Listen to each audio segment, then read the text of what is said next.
Hello everyone, हम लोग discuss करने वाले हैं लॉज ऑफ थर्मोडायनेमिक्स का मोस्ट इम्पोर्टेंट क्वेश्चन। और ये पार्ट 9 है। पार्ट 1 से पार्ट 8 तक ऑलरेडी अपलोडेड है। और इस सीरीज में हम लोग बिल्कुल क्वालिटी क्वेश्चन डिस्कस किए हैं डिटेल में पूरा, और सारे टॉपिक को कवर किया गया है। और ये पार्ट 9 अभी तक हम लोग का आया है। और ये जो सीरीज चल रहा है ये काफ़ी इंपॉर्टेंट है, स्पेशली नीट एग्जाम के लिए। देखिए, जेई के लिए भी इम्पोर्टेंट है। बेसिक क्लियर हो जाएगा आपका जेई लेवल में। बट आपको थोड़ा सा और डिफिकल्ट क्वेश्चन करना पड़ेगा जेई के लिए, जिसका कि एक दो वीडियो लॉन्ग वीडियो है ऑलरेडी प्लेलिस्ट में, आप जाकर देख सकते हैं। जेई मैंने स्पेशल उसको बोल सकते हैं। तो वहाँ पर कुछ हाई लेवल क्वेश्चन हम कराए हैं। तो वो 1 साल पुराना होगा वीडियो, बट बहुत उसमें डिफरेंट टाइप ऑफ क्वेश्चन है और डिफिकल्टी लेवल ज़्यादा है। तो ये जो स्पेशली नीट को बहुत ज़्यादा मतलब टू द पॉइंट, ये जो सीरीज है नीट के लिए काफ़ी इंपॉर्टेंट है। क्लास 11 में तो इतना टेंशन नहीं लेना है। चलिए हम लोग स्टार्ट करते हैं आज का डिस्कशन। पहला क्वेश्चन देखिए।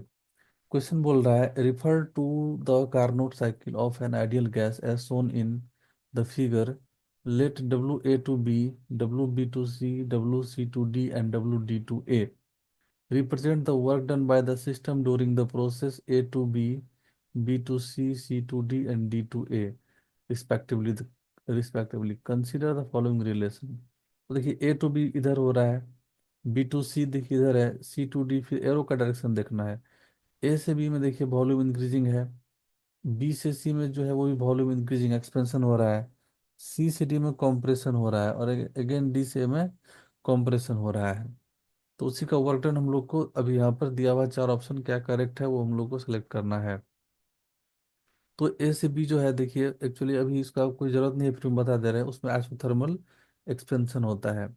बी से सी में एडियाबेटिक एक्सपेंशन होता है। डी से ए में आइसोथर्मल कंप्रेशन होता है। और डी से ए में डी से हम लोग का एडियाबेटिक कंप्रेशन होता है। तो एक्सपेंशन में वर्क डन पॉजिटिव होता है। तो यहाँ पर देखिए, ए से बी, बी से सी एक्सपेंशन हो रहा है, तो ए से बी जो पार्ट है और फिर बी से सी पार्ट है, उसके नीचे का जो टोटल एरिया आएगा वो एरिया का वैल्यू, फिर उसके बाद ये पॉजिटिव होगा बिकॉज एक्सपेंशन हो रहा है। उसके बाद सी से डी कॉम्प्रेशन हो रहा है, तो इधर का जो एरिया होगा वो निगेटिव होगा। सी से डी में वर्क डन क्या होगा, सी से डी में निगेटिव होगा, एंड अगेन डी से ए में भी वर्क डन निगेटिव हो जाएगा। तो ओवरऑल अगर हम लोग देखते हैं, स्पेशली ए से बी और बी से सी का जो नीचे का टोटल एरिया होगा इस पार्ट का, वो ज़्यादा हो जाएगा कौन सा एरिया का जो कंप्रेशन में हो रहा है, डी से ए, और फिर सॉरी सी से डी एंड डी से ए। तो हम लोग बोल सकते हैं ना ये वाला कि जो ओवरऑल एरिया होगा। और वैसे आप लोग को एक ट्रिक बता रहे हैं हम, बहुत ही सिंपल सा। जब भी क्लॉकवाइज पीवी डायग्राम रहेगा, टोटल वर्क डन पॉजिटिव आएगा। सिंपल, इसमें आपको कोई टेंशन नहीं लेना है एरिया का। तो क्लॉकवाइज यहाँ पर साइकिल है, क्लॉकवाइज साइकिल में सारा वर्क डन जो हो जाएगा, नेट वर्क डन वो पॉजिटिव होगा। तो ऑप्शन 1 पहले ही करेक्ट हो गया, ऑप्शन 2 रिजेक्ट हो गया। इसके बाद देखिए, अब हम लोग को 3 देखना है। ए से बी एक्सपेंशन हो रहा है, बी से सी भी हम लोग का एक्सपेंशन हो रहा है, एंड उसके बाद सी से डी क्या हो रहा है, कंप्रेशन हो रहा है। तो ए से बी में एक्सपेंशन हो रहा है पॉजिटिव वर्क, एंड सी से डी में वर्क निगेटिव, बट पॉजिटिव ज़्यादा है, पॉजिटिव के नीचे का एरिया एज कम्पेयर टू ये वाला कंप्रेशन जो है निगेटिव वर्क डन देगा। नेट वर्क डन पॉजिटिव हो जाएगा, तो 3 भी करेक्ट है। अब बोल रहा है बी से सी एंड डी से ए। देखिए, बी से सी और डी से ए, तो दोनों यहाँ पर बी से सी जो होगा ये वर्क डन पॉजिटिव होगा, एंड डी से ए का जो वर्क डन होगा वो वर्क डन निगेटिव होगा। लेकिन हम लोग तो ये नहीं बोल सकते हैं या ग्राफ से कभी नहीं ये दिख रहा है कि इक्वल होगा वर्क डन और अपोजिट होगा। नहीं, इसका वर्क डन पॉजिटिव होगा, इसका वर्क डन निगेटिव होगा। लेकिन मैग्नीट्यूड में इक्वल नहीं है, ये ग्राफ से पूरा क्लियर है। तो 4 वाला भी रॉन्ग हो गया। तो 1 एंड 3 ओनली करेक्ट है। तो इसका सही आंसर हो जाएगा ऑप्शन ए। तो ये काफी आसान क्वेश्चन है, कार्नोट इंजन का ये पीवी डायग्राम से क्वेश्चन लिया गया है। तो देखते हैं हम लोग नेक्स्ट क्वेश्चन। क्वेश्चन बोल रहा है, when heat is supplied to a diatomic gas at constant pressure. Diatomic gas को दिया गया heat at constant pressure, then the ratio delta Q delta U delta W will be. तो हम लोग को पता है कांस्टेंट प्रेशर पर डेल्टा क्यू का वैल्यू, डेल्टा क्यू हो जाता है N C P delta T. तो हम लोग यहाँ से लिख सकते हैं इसका वैल्यू एन, और सीपी का वैल्यू डायटोमिक गैस है तो आपको याद रखना है 5/2 नहीं 7/2 आर होता है सीपी का वैल्यू डायटोमिक के लिए। ये हम फॉर्मूला डिटेल में आज जल्दी ही अपलोड कर देंगे आप लोग को, अगर कुछ थर्मोडायनेमिक्स में फॉर्मूला रिलेटेड क्वेश्चन जिस आसानी से बन पाए। ये बहुत ही हम लोग का क्या है बेसिक है, तो आप इसको याद रख सकते हैं सीपी का वैल्यू। तो ये हो गया हम लोग का N C P and delta T. And delta Q के बाद हम लोग डेल्टा यू फाइंड करेंगे, चेंज इन इंटरनल एनर्जी, और वो होता है एन सी भी डेल्टा टी। तो सी भी का वैल्यू 5/2 आर होता है, और डेल्टा टी हम लोग यहाँ पर ले लेते हैं चेंज इन टेम्परेचर। तो अब हम लोग को पता है डेल्टा डब्ल्यू कैसे निकालेंगे, first law of thermodynamics use करेंगे हम लोग। तो लिखेंगे delta Q minus delta U. तो आप इधर देख सकते हैं क्या हो जाएगा 7/2 आर डेल्टा टी, इधर हम लोग का एन भी है, minus N into 5/2 R delta T. तो ये हम लोग का बेसिकली आ गया एन आर डेल्टा टी। अब हम लोग को फाइंड करना है delta Q ratio delta U ratio delta W. तो हम लोग यहाँ से देख सकते हैं ना, ये सब कैंसिल हो जाएगा, या एन, यहाँ पर हम लोग इसको एक स्टेप में लिख लेते हैं N 7/2 N R delta T ratio 5/2 N R delta T ratio N R delta T.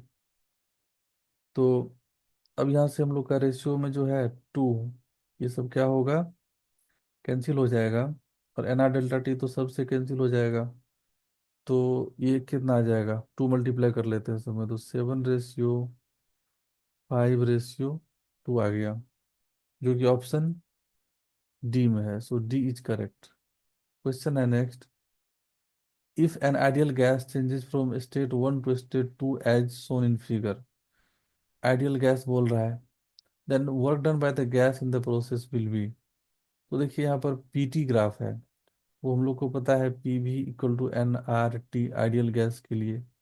अब इस ग्राफ से पूरा क्लियर है कि प्रेशर डायरेक्टली प्रोपोर्शनल हो जा रहा है टेम्परेचर का, लीनियर ग्राफ है। तो ये कब पॉसिबल है, जब वॉल्यूम हो जाएगा कांस्टेंट, और अगर वॉल्यूम कांस्टेंट हो जाएगा तो वर्क डन हो जाएगा जीरो। तो 1 से 2 में जो होगा वर्क डन हो जाएगा जीरो, ऑप्शन सी करेक्ट हो जाएगा। क्वेश्चन है next, an ideal monatomic gas is taken, monatomic gas बोल रहा है, is taken through the thermodynamic state A to B to C to D भाया the path shown in figure. Path दे दिया है हम लोग का, ए से बी, बी से सी, सी से डी एंड डी से ए लाया गया है। If U A U B U C and U D represent the internal energy of the gas in state A, B, C and D respectively, then which of the following is not true। ये not true बोल रहा है, कौन सा true नहीं होगा। तुम लोग को पता है, देखिए सबसे पहले हम लोग को इंटरनल एनर्जी टेम्परेचर का रिलेशन जानना चाहिए। ये होता है 3/2 NRT। तो हम लोग इस रिलेशन से क्या बोल सकते हैं, इंटरनल एनर्जी जो है प्रोपोर्शनल है टेम्परेचर का, या टेम्परेचर का फंक्शन है बोल सकते हैं। तो अब यहाँ पर ए और डी का इंटरनल एनर्जी सेम होगा बिकॉज टेम्परेचर सेम है। तो U A equal to U D हम लोग बोल सकते हैं, and U B equal to U C बोल सकते हैं। बी और सी का इंटरनल एनर्जी भी सेम होगा बिकॉज टेम्परेचर सेम है। तो ये हम लोग को पता चला। अब यहाँ पर हम लोग देख सकते हैं क्या, यू जो ए का होगा और यू बी का होगा, उसमें बड़ा कौन होगा, यू का बी का बड़ा होगा, क्योंकि बिकॉज बी का टेम्परेचर ज़्यादा है। तो U B greater than U A, ये हम लोग बोल सकते हैं। And U C greater than U D, U C greater than U D, तो ये रिलेशन आ जाएगा। तो U C greater than U D ये करेक्ट है, हम लोग को रॉन्ग स्टेटमेंट चूज करना है। तो देखिए U A greater than U B, U B greater than U A होगा, तो ये रॉन्ग स्टेटमेंट, और ये हम लोग को चूज करना है। तो ऑप्शन बी इसका आंसर हो जाएगा करेक्ट। और ये सब रिलेशन करेक्ट है, ये भी करेक्ट है, यू बी इक्वल टू ये भी करेक्ट है, हम लोग देख लिए। U A equal to U D भी करेक्ट है, देख लिए। तो आपका आंसर होना चाहिए ऑप्शन बी। क्वेश्चन है next, match the column 1 with column 2 and mark the correct option from the code given below. Column 1 दे दिया है प्रोसेस, और कॉलम 2 दे दिया है वर्क डन। तो आइसोबारिक प्रोसेस का वर्क डन ए नंबर में जो है प्रेशर कांस्टेंट रहेगा, तो पी डेल्टा भी, तो ए का क्यू हो जाएगा, तो ए का हो जाएगा क्यू, सही है। वर्क डन आइसोथर्मल प्रोसेस, तो लॉग के टर्म में होता है, तो बी का पी हो जाएगा। तो उसके बाद एडियाबेटिक प्रोसेस में आर हो जाएगा, यहाँ पर सी का are, N R T2 - T1 में गामा -1, तो हम लोग का आंसर हो जाएगा करेक्ट आंसर सी का आर। तो ए का क्यू, बी का पी एंड सी का आर, ऑप्शन ए ही करेक्ट हो जाएगा। तो ये पार्ट 9 था। नेक्स्ट पार्ट जल्दी ही लाएंगे, और हम लोग उसमें और भी डिफरेंट टाइप का क्वेश्चन डिस्कस करेंगे। देखते हैं हम लोग नेक्स्ट पार्ट 10 में।